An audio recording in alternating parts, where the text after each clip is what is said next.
Pour la nuit de l'ogre, j'avais très envie de raconter des choses que j'avais vécues moi au cours de mes années d'études de médecine.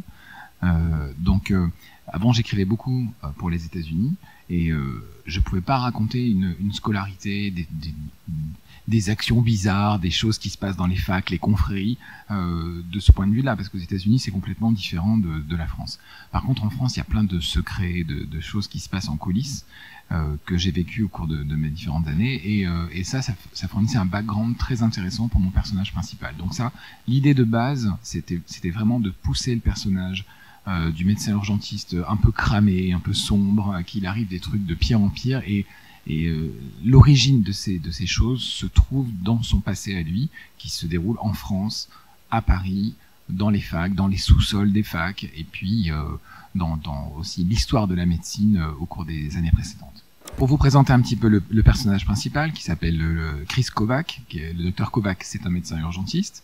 Sa particularité, c'est qu'il est un petit peu cramé, il a eu une vie difficile, il a perdu les personnes qui lui étaient chères, et donc il noie son chagrin dans le travail, et il se défonce complètement au travail, et donc du coup ça le met dans des états d'esprit un peu particuliers, et il est poussé par une curiosité dévorante, à la fois pour résoudre les problèmes médicaux qui se posent à lui, mais aussi d'autres problèmes sociaux au-delà des problèmes médicaux. Ça l'entraîne donc dans le passé de personnes qu'il veut aider, et en fait il va mettre le doigt dans un engrenage qui va l'entraîner beaucoup plus loin que ce qu'il voudrait. Il va se rendre compte qu'autour de lui, il y a des secrets, il y a des personnes peu recommandables, et que tout ça, bien sûr, est lié à son propre passé. S'il fallait un acteur idéal pour incarner Chris Kovac, j'aurais bien du mal à me prononcer, parce que c'est un personnage un peu flou. Je décris jamais énormément mes personnages pour que chacun puisse se faire son idée.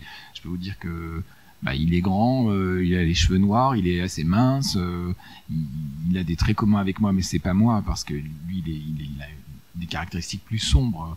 Donc ça va être à vous à imaginer votre propre acteur fétiche pour ce personnage-là. Est-ce que ce livre s'intègre dans une trilogie? Non, il ne s'intègre pas dans une trilogie, c'est un cycle.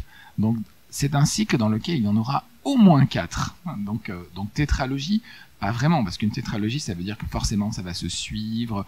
Donc chaque livre est indépendant, chaque livre sera un aspect différent de la vie du docteur Kovac, et il y a une intrigue résolue dans chaque livre, et une intrigue de fond qui continue au fur et à mesure et que vous verrez se développer. Donc il y en aura au moins 4, peut-être plus, on verra en fonction de l'évolution des personnages. Mais tout ça est écrit dans un coffre, vous n'aurez pas les clés avant d'avoir lu chaque bouquin. J'ai déjà écrit les premiers chapitres du 3e.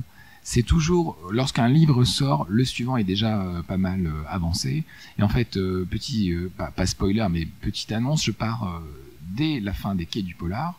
Je vais partir en stage d'immersion avec la police, avec les groupes d'enquête, ceux que vous voyez dans Le Jour du Chien et La Nuit de l'Ogre. Ces gens-là, ils sont réels, ils ont des aventures tout à fait réelles, et je plonge avec eux dans les entrailles de Paris dans 4 jours.